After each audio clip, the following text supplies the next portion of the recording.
जय हिंद साथियों, जो लोग भी ट्रेनिंग कर रहे हैं उनमें से बहुत सारे बच्चों का एक कमेंट आ रहा है जो लगभग कॉमन कमेंट है। कई बच्चों ने किया है एक जैसे कमेंट। तो जो हमारी जो वीडियो होती है वो ज़्यादातर आपके कमेंट के ऊपर ही बेस होती हैं। जो भी आप प्रॉब्लम पूछते हैं तो अपनी क्षमता है, अपनी नॉलेज के हिसाब से आपकी जो समस्याओं का समाधान करते हैं। ठीक है, तो क्वेश्चन ये था बच्चे का, मतलब जो भी भाई का कमेंट ये था कि भैया मतलब जब हमारी पोस्टिंग थाने पर हो जाएगी तो क्या हम मतलब सेपरेट रूम ले सकते हैं, अकेले में रूम ले सकते हैं, या मतलब जैसे हमने मान लो हमारी रात की ड्यूटी चल रही है तो ड्यूटी जब हमारी खत्म होगी तो क्या हम मतलब अपनी मर्जी से कहीं भी जा सकते हैं या नहीं जा सकते। तो इस संबंध में मैं आप सभी को दो चीज़ें बताना चाहता हूँ। देखो, आपकी जो आप सब समझते हैं कि भाई एक तो सिविल पुलिस होता है, एक होता है पीएसी, समझ में आ गई। तो पीएसी की जो ज़्यादातर पोस्टिंग के मैक्सिमम पोस्टिंग पीएसी की रहती है आपकी पीएसी वाहिनी में। और कुछ सालों बाद जब 5-6 साल वे पीएसी वाहिनी में जॉब कर लेते हैं उसके बाद उनकी जो पोस्टिंग हो जाती है वो हो जाती है एपी में। एपी में होकर उनकी पुलिस लाइन में उनकी पोस्टिंग हो जाती है, तो उनकी ड्यूटी हमेशा पुलिस लाइन में चलती है। बस समझ में आ गई। अब बात करते हैं सिविल पुलिस में, क्योंकि आप लोग सिविल पुलिस में भर्ती हुए हैं तो आपके लिए आप सिविल पुलिस की बात करते हैं। तो सिविल पुलिस में होता क्या है, आप ट्रेनिंग अब वर्तमान में ट्रेनिंग कर रहे हैं तो ट्रेनिंग करने के बाद जितने भी आप लोग हैं सभी को थाने पर भेजा जाएगा। कोई भी ऐसा नहीं होगा जिसको थाने पर नहीं भेजा जाएगा। सबकी पहली पोस्टिंग किसी ना किसी थाने पर जरूर होगी भाई। ठीक है, अब जैसे जिस दिन आप ट्रेनिंग पूरी करेंगे उसी से आगे 1-2 दिन बाद आपको आपके जेटीसी वाले यानी जो आपका नियुक्ति जनपद है उस नियुक्ति जनपद में भेज दिया जाएगा। नियुक्ति जनपद में भेजने के बाद क्या 1 या 2 दिन के अंदर आपकी जो थाने वाली लिस्ट जारी हो जाएगी, यानी जो जिस आपकी किस व्यक्ति को कौन सा थाना आवंटित हुआ है, समझ में आ गई। और जितने भी जिले में थाने होंगे सभी में आपका जो आवंटन होगा कि लगभग सभी को, हर व्यक्ति को थाना मिलेगा। उसके बाद आप थाने पर जाएंगे तो शुरुआत में मतलब वो थाने प्रभारी के ऊपर डिपेंड करता है कभी कभी कि थाना प्रभारी परमिशन नहीं देते बाहर रहने के लिए, या तो थोड़ा एरिया वो सही नहीं रहता, थोड़ी वो चीज़ें। लेकिन मैक्सिमम मैं बता रहा हूँ 99% आपको इस बात के लिए कोई रोकेगा नहीं कि भाई आप बाहर रूम लेकर रह रहे हैं या नहीं रह रहे हैं, क्योंकि आप सभी जानते हैं कि 90% पुलिस जो मतलब थानों में नौकरी कर रही है 90% वो बाहर रूम लेकर ही रह रहे हैं भाई। ठीक है, जब से हमारी भी जॉब लगी हम भी हमें शुरू से ही बाहर रूम लेकर रह रहे हैं। ठीक है, तो बाहर रूम लेने के लिए कोई मना नहीं है, आप आराम से बाहर रूम लेकर रहिए, कोई दिक्कत नहीं है, रूम लेकर बाहर रहने में कोई समस्या नहीं है। अब दूसरी बात करते हैं कि भैया क्या होगा, मतलब हमारे साथ क्या, जैसे मतलब छुट्टी जब जैसे हमने अपनी ड्यूटी कर ली, मान लो अगर हमने दिन में कर ली तो रात में, तो भाई थाने की स्थिति थोड़ी इस तरह की होती है। थाने में आपको शुरुआत में जब आप जाएंगे तो आपको किसी भी समय ड्यूटी के लिए बुलाया जाएगा। मान लो आपने रात में ड्यूटी की है तो 2-3-4 घंटे बाद भी आपको दोबारा बुलाया जा सकता है। ठीक है, आप मना नहीं कर सकते कि नहीं हम नहीं जाएंगे। ठीक है, तो थाने में तो आप जा सकते हैं। मान लो आपने ड्यूटी रात में कर ली, क्योंकि जो बड़े थाने हैं, ये दो चीज़ें मैं बता रहा हूँ, थाने भी आपको पता है, एक तो देहात के थाने होते हैं, एक शहर के थाने होते हैं। ठीक है, अब जो शहर के थाने होते हैं वहाँ पे मतलब फोर्स जो है पर्याप्त मात्रा में हमेशा ही होता है। ठीक है, अब जब फोर्स पर्याप्त मात्रा में होगा तो जैसे मान लो आपने रात की शिफ्ट में ड्यूटी की है तो आपको दिन में वो कोई नहीं बुलाएगा। ठीक है, इमरजेंसी है या बहुत ही रेयर केस में आपको बुलाया जा सकता है, वैसे जनरली आपको नहीं बुलाया जाएगा।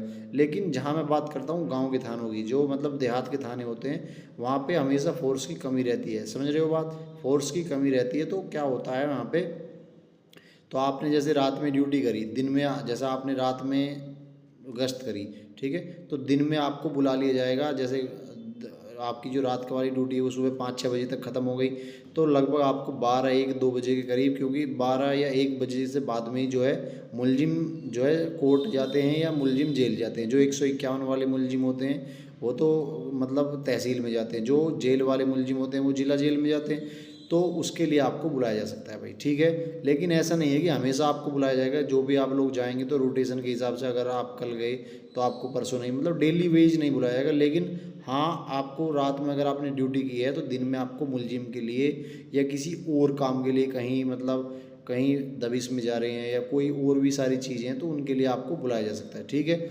लेकिन एक चीज़ और मैं बता रहा हूँ, थानों में वो भी ड्यूटी का प्रकार होता है। ठीक है, अगर आपकी थाने पर पहरा ड्यूटी चल रही है, पहरा ड्यूटी आप सभी समझते हैं कि 3 घंटे का पहरा होता है और 6 घंटे का रेस्ट होता है। ठीक है, जनरली पहरे पर 3 लोग लगते हैं। 3 लोग का मतलब भाई तुमने 3 घंटे ड्यूटी करी, 6 घंटे का रेस्ट मिल गया, अगले ने 3 घंटे की ड्यूटी करी उसको 6 घंटे का, तो यानी कि 3-3 घंटे की ड्यूटी और 6-6 घंटे का रेस्ट जो है पहरे की होती है। तो जनरली जब आप लोग थाने पर जाएंगे शुरुआत में सभी लोगों का जो है पहरे पर ही ड्यूटी रहेगी, यानी शुरुआत में पहरे की ड्यूटी ही करवाई जाती है। जिससे क्या होता है कि आप जो थाने की पूरी दिनचर्या है, आप थाने का पूरा जो कार्यक्रम है, यानी किस तरीके से काम होता है, किस तरीके से लोग आते हैं, क्योंकि पहरे की जो जिम्मेवारी होती है, पहरा जो थाने का जो एंट्री गेट होता है, जो ऑफिस का एंट्री गेट होता है, थाने का एंट्री गेट नहीं, ऑफिस का जो एंट्री गेट होता है उसके बाहर ही रहता है। यानी तो वो बाहर, तो वो हर व्यक्ति से बात पूछेगा कि आप क्यों जा रहे हैं, वो मुलजिमों को चेक करता रहेगा, मुलजिमों से पूछता रहेगा, मतलब थाने की सभी गतिविधि पर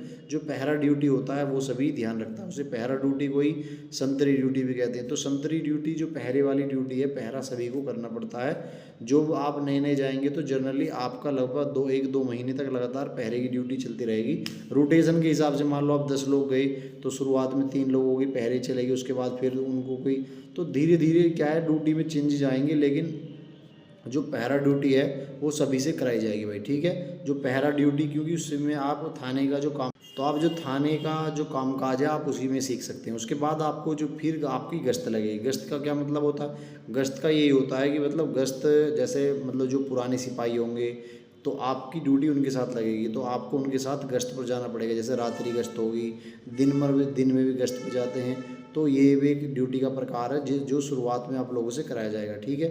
दूसरी बात, बहुत सारे भाई पूछ रहे थे कि क्या ट्रेनिंग के बाद देखो छुट्टी मिल जाएगी, तो ट्रेनिंग के बाद छुट्टी का एक मैं कंसेप्ट आप लोगों को बताना चाहता हूँ। देखो ये ज़रूरी नहीं है, ज़रूरी चीज़ नहीं है। बहुत सारे ज़िले के कप्तान साहब अच्छे होते हैं, तो वो मतलब आपको रिवार्ड लीव के तौर पे 3 दिन की या 5 दिन की, 5 दिन की तो नहीं देते, रिवार्ड लीव 3 दिन की देंगे, ज़्यादा से ज़्यादा अगर देंगे तो मतलब जिस दिन आपकी ट्रेनिंग कंप्लीट होगी तो आपको 3 दिन की रिवार्ड लीव दी जा सकती है, समझ में आ गई बात। लेकिन वो ज़रूरी नहीं है, वो कप्तान साहब के ऊपर डिपेंड कर रहा है और परिस्थितियों के ऊपर डिपेंड कर रहा है। अगर चीज़ें सही हैं और कप्तान साहब का मन हो गया तो वो आपको दे देंगे, वरना नहीं मिलेंगे। क्योंकि हमारी जब ट्रेनिंग कंप्लीट हुई थी तो हमें कोई भी रिवार्ड लीव नहीं मिली थी। ये बोल दिया गया था कि आप थाने चले जाइए, थाने से आपको छुट्टी मिल जाएगी। तो जैसे आप थाने जाएंगे तो थाना प्रभारी आपको क्या है, आपको थाना प्रभारी से छुट्टी लेनी पड़ेगी, ठीक है। तो वो उनके भी मूड के ऊपर है कि वो दें, लेकिन जनरली जब आप नए नए जाते हैं तो आपको थाने पर, अगर आपको रिवार्ड लीव नहीं मिलती तो आपको थाने पर ज़रूर छुट्टी मिल जाती है, ठीक है। तो 3 दिन की छुट्टी, उसमें आप एक प्रॉब्लम बताएंगे कि मुझे अपना सामान घर से लाना है, सेटअप करना है, अपना रूम वगैरह की व्यवस्था करनी है, तो इसको लेकर थाना प्रभारी आपको छुट्टी दे देंगे। लेकिन अगर आप लोग 10 रिक्रूट, मान लो किसी थाने में आप 10 रिक्रूट गए तो 10 को एक साथ छुट्टी नहीं मिलेगी, उनको भी धीरे धीरे पहले 3 को मिलेगी, फिर अगले 3 को मिलेगी, इस तरीके से मिलेगी। तो अगर रिवार्ड लीव भी मिलेगी तो रिवार्ड लीव में अगर आपको रिवार्ड लीव पुलिस लाइन से ही दे दी तो आप अपने घर जाके, लेकिन जनरली ऐसा होता नहीं है, रिवार्ड लीव लेकर आपको थाने पर जाना पड़ता है। और थाना प्रभारी भी जो आपकी जो रिवार्ड लीव मिली है, ऐसा नहीं है कि उसी दिन सभी जितने भी रिक्रूट होंगे सबको घर भेज देंगे, नहीं, वो भी 3-3 या 4-4 करके लोगों को एक साथ ऐसे भेजेंगे, ठीक है। तो समस्या मानने के लिए तो पुलिस विभाग में बहुत समस्याएं हैं, लेकिन देखो आप सभी जानते हैं कि भाई नौकरी है तो नौकरी, और आपको पहले से पता होगा कि भाई पुलिस विभाग में इसी तरह की दिनचर्या रहती है, इस तरह की चीज़ें रहती हैं, ठीक है। तो आप अभी वर्तमान में ट्रेनिंग कर रहे हैं तो भाई अपना जो फोकस है वो ट्रेनिंग पर रखिए, ठीक है। इधर उधर अभी कीजिए, मतलब ट्रेनिंग के बाद, क्योंकि अभी ट्रेनिंग आपकी लगभग 1 साल चलने वाली है, 9 महीने तो चलेगी, ड्यूटी व्यूटी मिला के पूरी 1 साल हो जाएगी, ठीक है। तो अभी इसी चीज़ को एंजॉय कीजिए, इसी में अच्छे से रहिए, अच्छे से मन लगाइए, और जो भी समय मिलता है टाइम निकाल कर अपनी पढ़ाई ज़रूर कीजिए। क्योंकि अगर आप लोग पढ़ाई छोड़ देंगे तो 1 साल का जो ये लंबा गैप आपकी पढ़ाई के बीच में हो जाएगा, फिर इसे आप अगले 2 या 4-5 साल में भी कवर नहीं कर पाएंगे। क्योंकि जो आपकी जो स्ट्रेंथ है अब, क्योंकि थाने पर जाकर भी आपको कोई फ्री तो छोड़ेगा नहीं, थाने पर भी मतलब लगभग 7-8 महीने तक बहुत ज़्यादा बिजी रखा जाता है, बहुत सारी चीज़ें होती हैं। तुम नए नए थाने पर जाओगे तो उस माहौल में ढलने के लिए, एडजस्ट होने के लिए, तो अगर आप लोग पढ़ने के इच्छुक हैं तो भाई अलग से कोई पुलिस विभाग में आपको पढ़ने के लिए समय नहीं देगा। आप सभी से इतना ही कहना है कि भाई समय निकाल के साथ साथ में अपनी पढ़ाई जरूर करते रहें, ठीक है।